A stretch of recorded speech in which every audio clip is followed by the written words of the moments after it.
Hey folks, welcome back to the channel. Today is June 30th, 2025, so we are sliding this monthly garden tour right in time. And for those of you new here, I'm Eric, the dude who grows food, and we are going to walk through the garden and see what it looks like. And I can tell you, it's a mess. Last week, for basically the full calendar week, we were under that, it felt kind of like an unprecedented heat dome, and I could only a couple hours in the morning before I would start seeing stars and overheating. So the back half of every day, I was basically inside after a cold shower trying to bring the temperature down. So not much got done, but what does happen during that is weeds grow. They really grow. And the strawberries that I still haven't gotten out of the beds yet, a lot of strawberry beds need to get removed. They're growing like crazy. So I've got a mess out there that I'm gonna be spending a lot of time over the next coming weeks cleaning up. Nature of the beast. And along the tour, I'm going to take a brief interlude to tell you something that's kind of going through my head for the coming years as to where this garden is going to go, but you're going to have to wait for that. So let's take a look.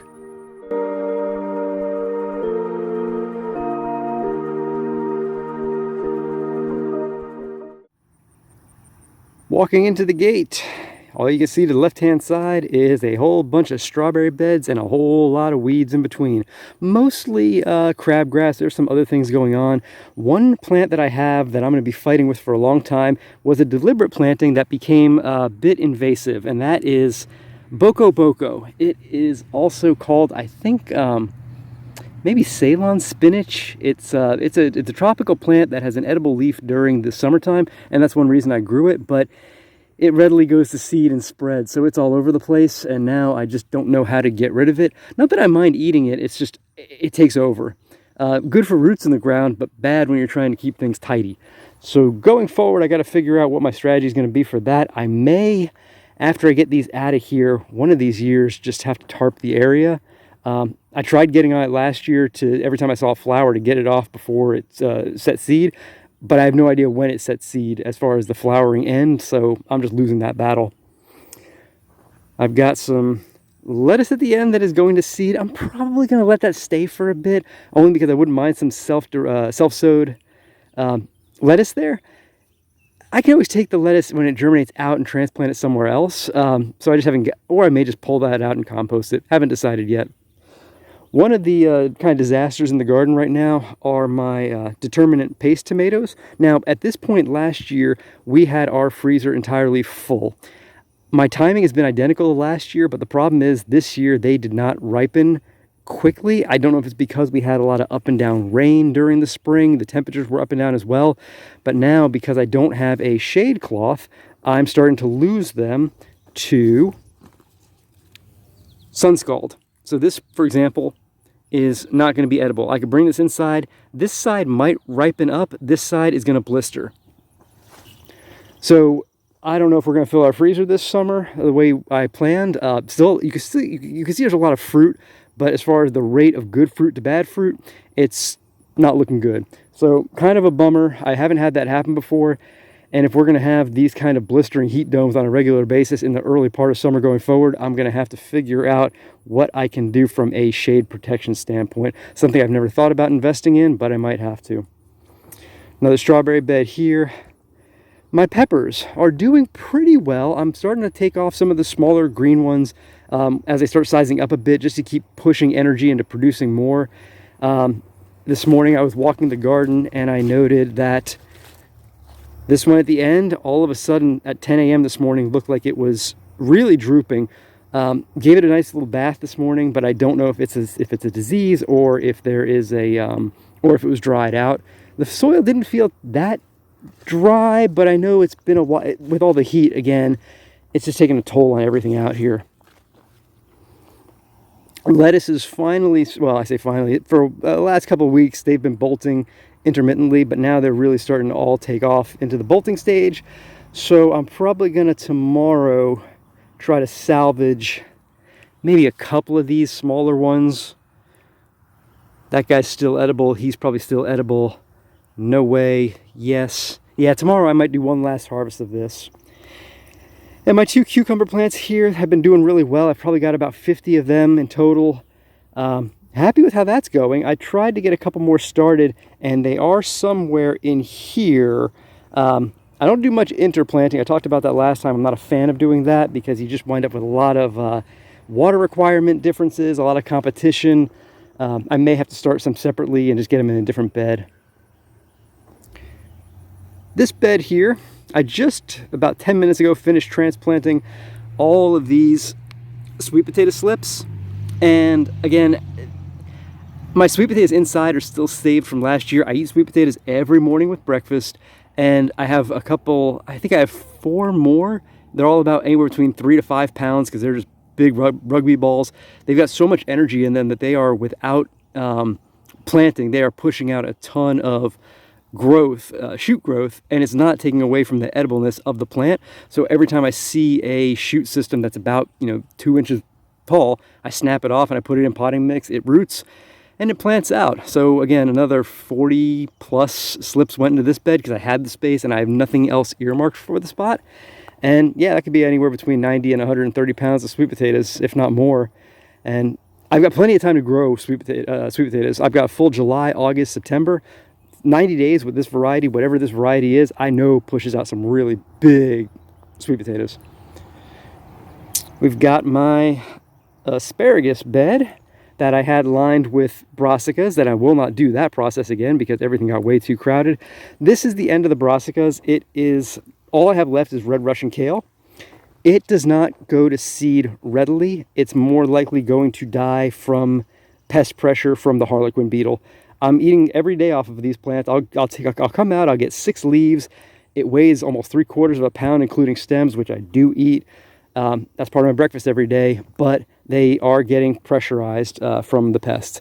And that means they're probably not going to hold up. But I do have a fair number of them across the beds.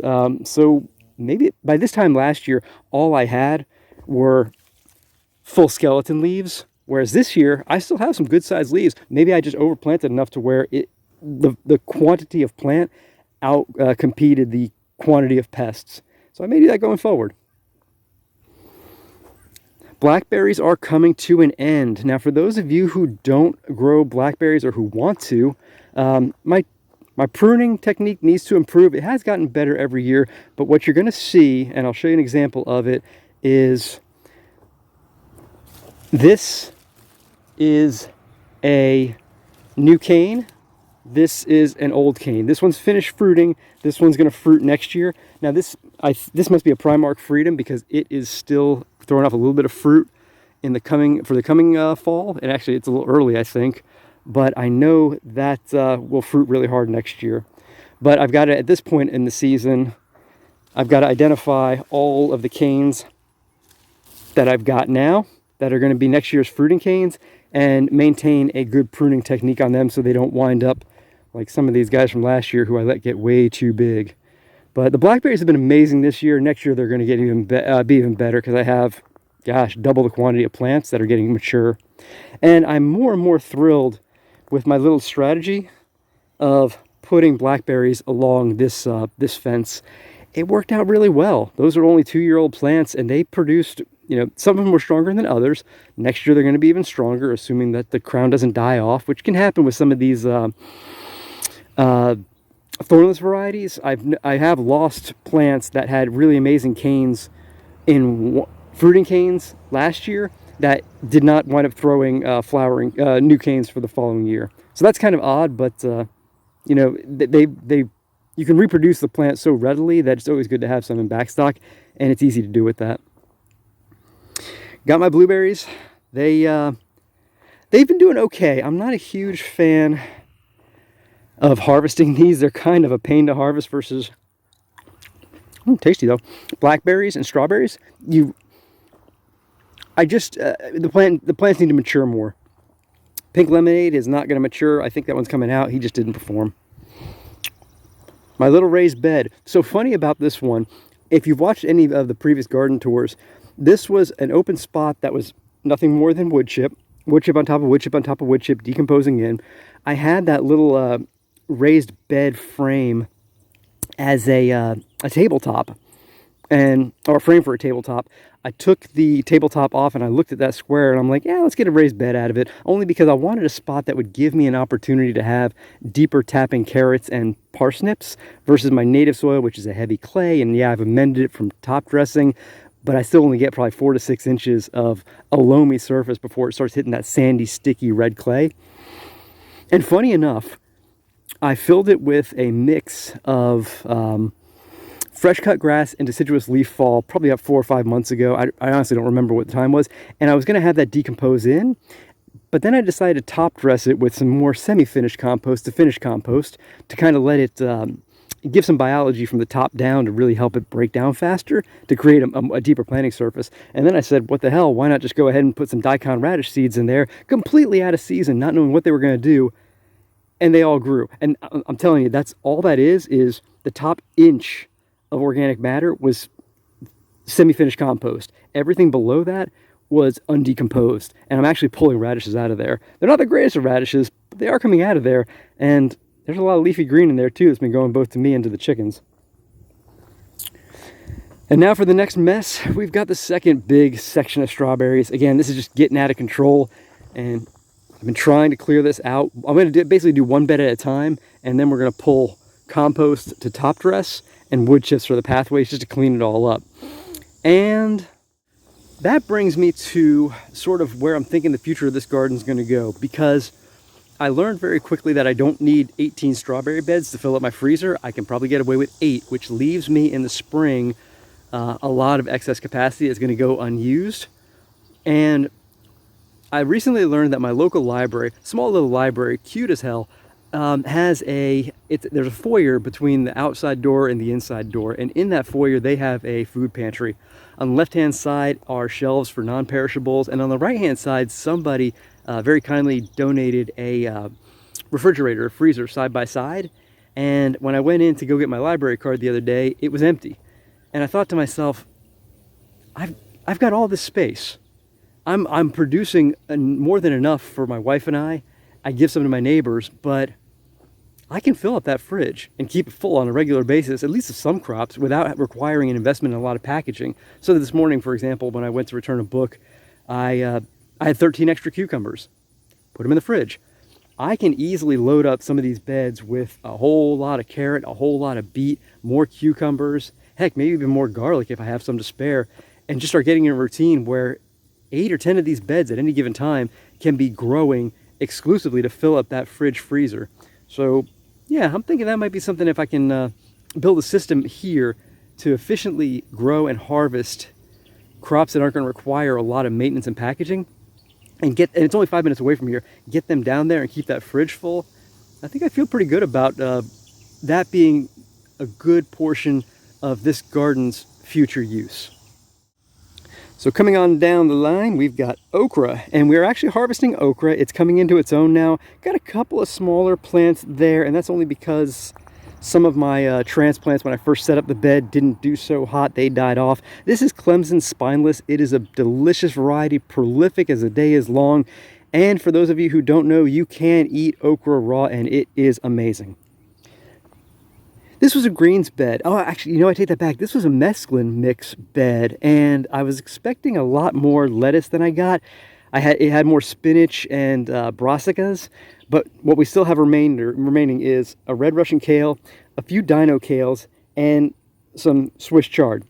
Now, obviously you can see I've been popping off the chard, and I have hit the other kales a couple times as well, but the chard hasn't bolted yet, which I like because it's a biennial, so it shouldn't. I may get more into that because it's holding up better from a pest standpoint than the kale is going to. Yeah, so I might do more with that crop going forward. And what's possibly, my pride and joy is this carrot bed. I've got 3 rows of carrots running down this whole length of about 20 to 25 feet.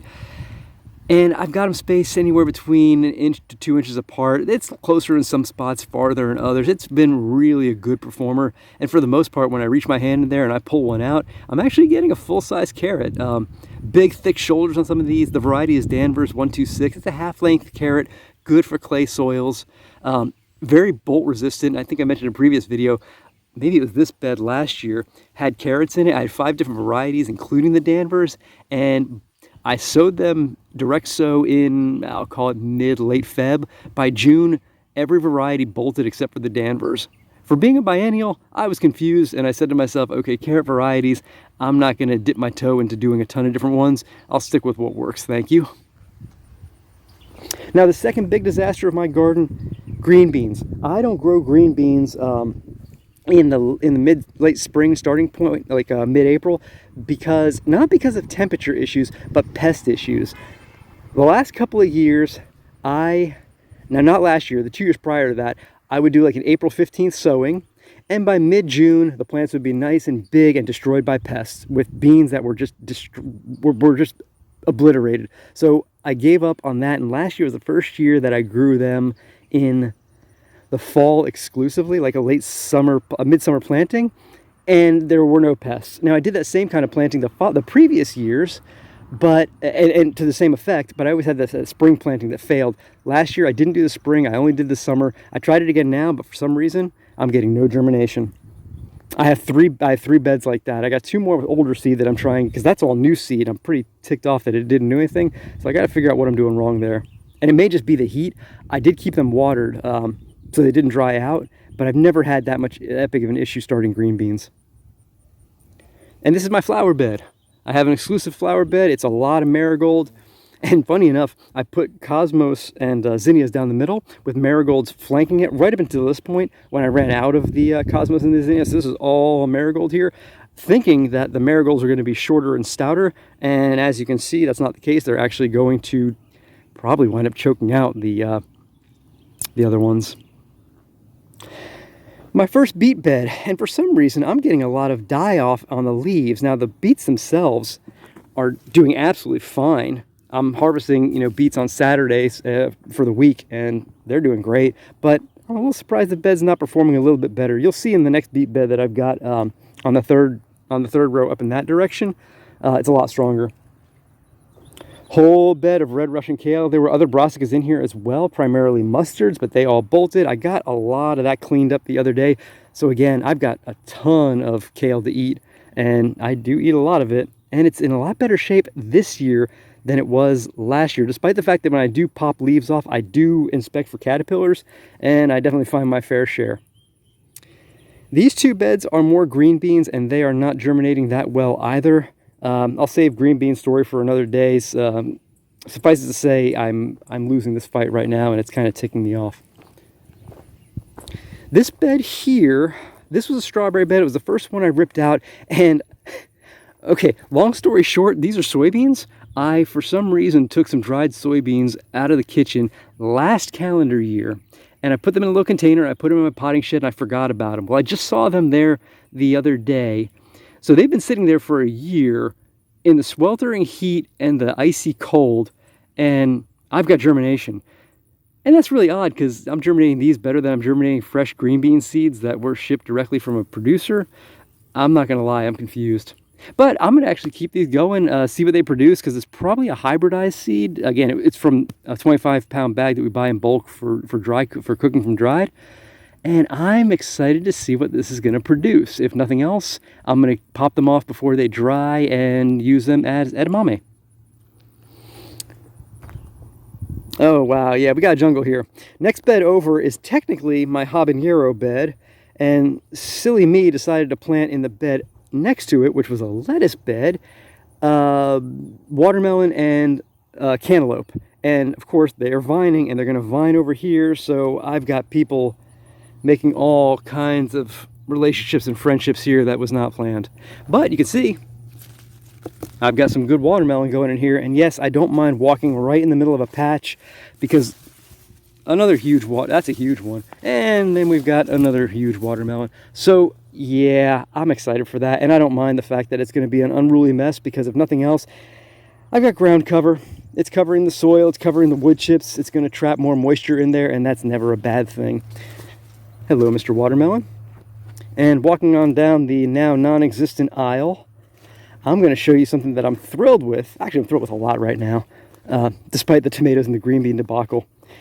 And that is Cantaloupe. I mean, in this one little section, that's 4, 5, 6, 7. In just this little section here, there's going to be more around here that I'm going to probably find in this area.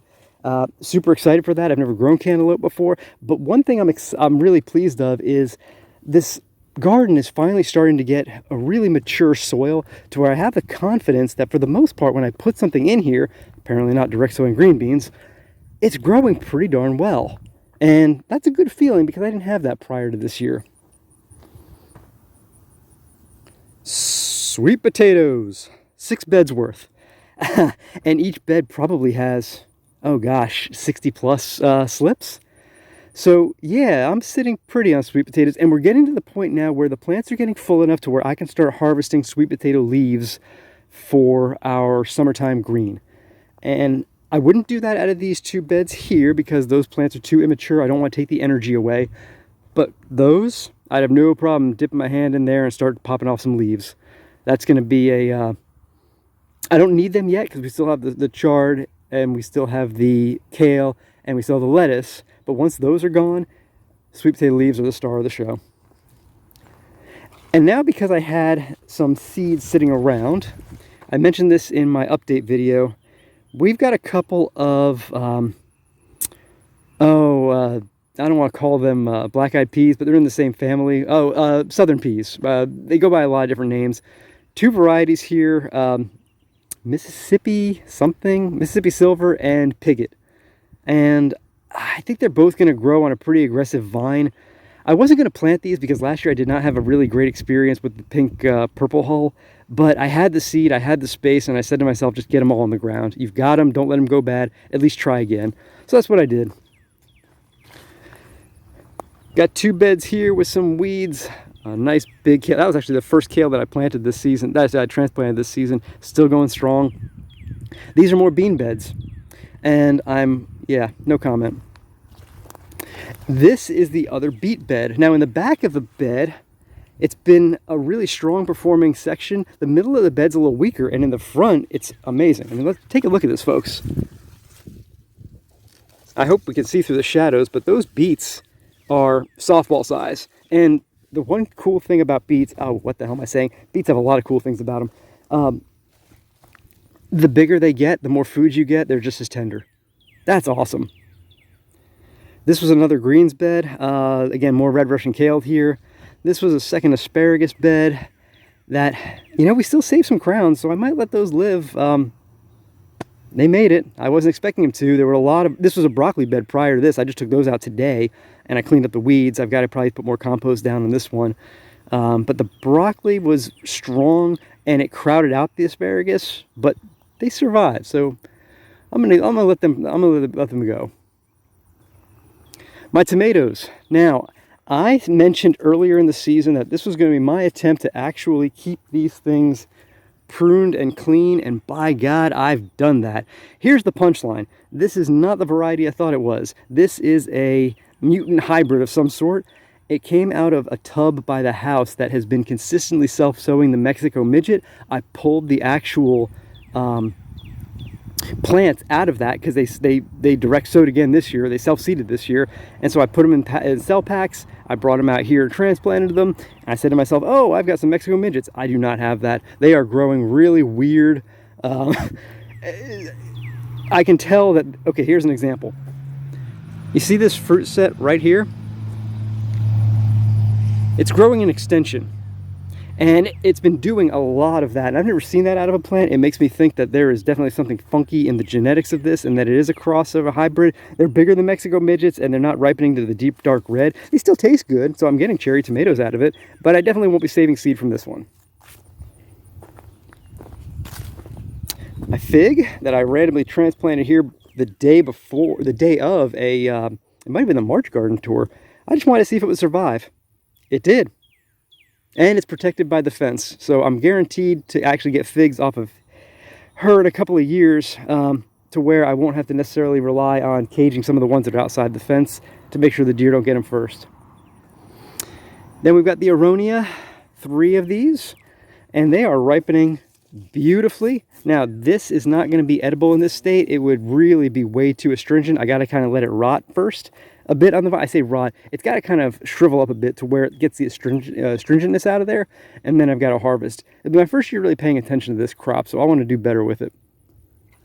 And the elderberries, they were much more upright prior to the fruit finally setting.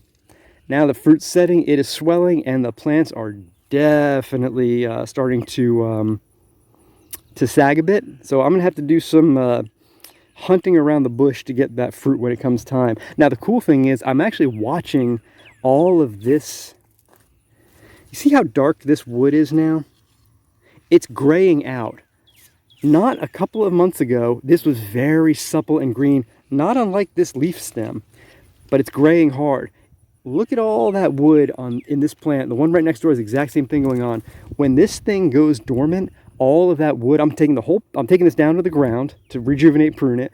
All of that wood, I can pot for plants. I can get hundreds and hundreds of elderberry plants out of these two plants. And I think I'm going to do that. And coming to the end of the section, what do we have? Oh, my mess. So this was me getting a little too clever for my own good. If you've watched previous tours, when I stand here and I'm looking down this way, all you saw was my pretty row of blackberry plants, and now what you see are sunflowers. So I had a sunflower probably, at that T-post, I think, maybe that one, whichever one's the middle one, because there's 9 of them in the row, and it went to seed. And when it did so, it self-seeded everywhere in here. So I started pulling a lot of them out this year. I was gonna actually transplant them to the outside of the fence, but I can't do that because I have the apron to keep the skunk and the groundhogs out. So I put them on the inside of the fence, and this is what they do. It's pretty awesome to see this. I'm a little, yep, these are all sunflowers from the same one. They're gorgeous. It's just getting really crowded. And as you can see though, my blackberries are all doing beautifully. Now, if you were to walk with me through this patch, you would see some. Now, okay, let me go back a bit. When these blackberries were first installed, this was probably last year, maybe October, November. This year around April, I think it was. Again, it was part of a garden tour. I talked about it. All of the old growth that overwintered, I took out because I didn't want it to fruit and flower. I wanted the energy to go to the new canes, which are going to fruit and flower next year.